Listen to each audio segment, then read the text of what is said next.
Qəbələ Dövlət Peşə Təhsil Mərkəzində qida emalı və qida məhsullarının qurudulması üzrə müasir tədris istehsalat emalatxanasının açılış mərasimi keçilib. Mərasimdə Elm və Təhsil Nazirliyinin aparat rəhbəri Mətin Kərimli, Qəbələ rayon icra hakimiyyətinin başçısı Səbuhi Abdullayev, Peşə Təhsili üzrə Dövlət Agentliyinin direktoru İlqar Bayramlı və Peşə Təhsilinin İnkişafı Fondunun direktoru İdris Musayev iştirak ediblər. Tədbirə həmçinin tərəfdaş təşkilatların təmsilçiləri, təhsil müəssisələrinin rəhbərləri, müəllim və tələbə heyəti qatılıb. Rəsmi hissədən əvvəl qonaqlar üçün Qəbələ Dövlət Peşə Təhsil Mərkəzinə infotur təşkil olunub. Daha sonra iştirakçılar yeni istifadəyə verilən müasir emalatxana və laboratoriyalarda yaradılan şəraitlə yaxından tanış olublar. Qonaqlara qida məhsullarının emalı və qurudulması prosesi əyani şəkildə nümayiş etdirilib. Yaxşı peşə sahibi olmaq üçün təkcə yaxşı oxumaq kifayət etmir. Eyni zamanda işi praktikada öyrənmək lazımdır. Elə bu məqsədlə Qəbələ Dövlət Peşə Təhsil Mərkəzində qida emalı texnologiyaları tədris istehsalat sahəsinin açılış mərasimi baş tutdu. Məlumat üçün bildirək ki, artıq tələbələr burada praktika keçəcəklər. Yəni elə oxuduqları yerdə təcrübə toplayacaqlar. Müasir avadanlıqlarla gördüyünüz kimi işləyəcəklər. Bu da onların gələcəkdə əmək bazarına daha sürətli iş tapmalarına kömək edəcək.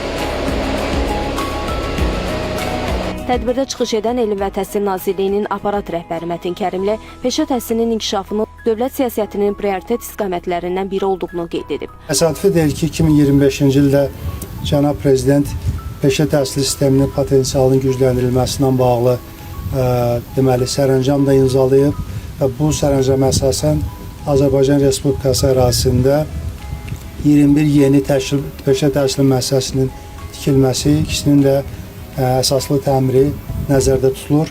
Peşə təhsili də bizim beynəlxalq əməkdaşlığın bir elementidir və tezliklə Azərbaycan və Türkiyə əməkdaşlığı çərçivəsində iki peşə təhsili müəssisəsinin də yaradılması nəzərdə tutulur. Hal-hazırda peşə təhsili üzrə ixtisasların təsdiqatının yenilənməsi ilə də məşğuluq və burada da yenə deyirəm sənayenin ehtiyacı, beynəlxalq təcrübə nəzərə alınacaq. Peşə Təhsili üzrə Dövlət Agentliyinin direktoru İlqar Bayramlı isə çıxışında Qəbələ və Bərdə Dövlət Peşə Təhsil Mərkəzlərində qida emalı və qida məhsullarının qurudulması üzrə müasir tədris istehsalat emalatxanalarının Peşə Təhsilinin İnkişafı Fondunun dəstəyi ilə yaradıldığını vurğulayıb. Tədris aparılacaq emalatxanada təhsil alacaq tələbələrimiz artıq növbəti dövrdə, növbəti mərhələdə tədrisi bitirdikdən sonra çalışacaq, işləyəcəyi iş mühitinin eynisi ilə həmin orada çalışacaq avadanlıq, texnologiyalar artıq təhsil aldığı müddətdə tanış olmuş olacaq.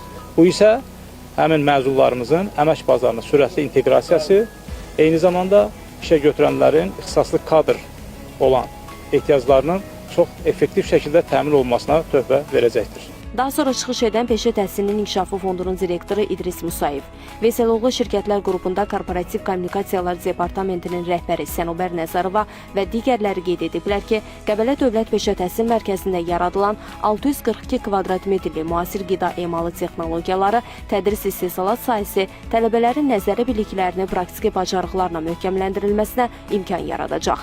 Sonda tədbir çərçivəsində hazırlanan məhsullar nümayiş etdirilib və iştirakçılara təqdim olunub.